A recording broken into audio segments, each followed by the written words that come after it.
ছে নদী ছে নদী।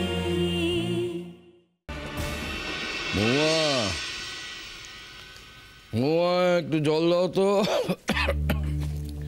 আজকে বড্ড পরিশ্রম গেছে। ও বাবা,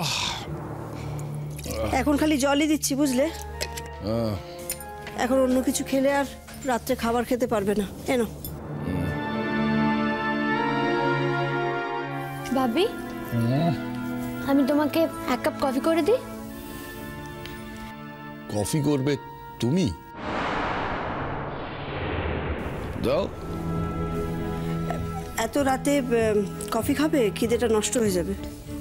সারা দিক একটু পিক আপ দরকার।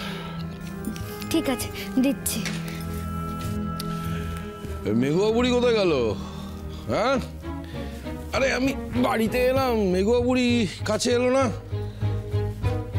কই আমার মেঘলা মা? কই মেঘলা মা? ঘুমিয়ে পড়লে নাকি? ঘুমিয়ে পড়লো? মেঘলা মা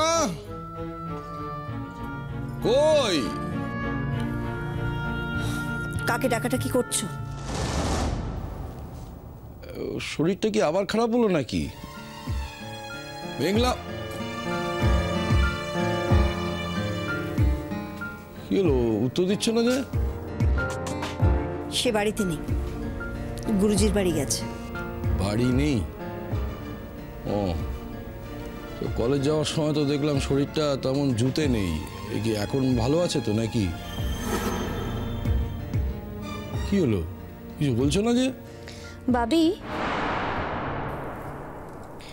আজকে মেঘলা খুব বড় একটা অন্যায় করেছে। কি? আমি তো নিজের মুখে কিছু বলবো না, তুমি মায়ের কাছ থেকে সবটা শুনে নাও। ও কি বলছে?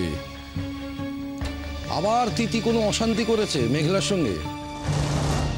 না, আজ তিথি কোনো অশান্তি করেনি মেঘলার সঙ্গে। আজ অন্যায়টা মেঘলাই করেছে। সবচেয়ে বড় অন্যায় করেছে মিথ্যে কথা বলে। মেঘলা মিথ্যে কথা বলেছে? হ্যাঁ, আজ বলেছে। মামা, মেঘলা মিথ্যে কথা বলে না মামা। আসলে ওর জীবনের প্রয়োজনটা তো খুব সামান্য, খুব কম। মিথ্যে কথা তাদেরই বলার প্রয়োজন পড়ে যাদের অনেক চাহিদা, প্রয়োজন অনেক বেশি। মেয়েটার জীবনে কোনো প্রয়োজন নেই।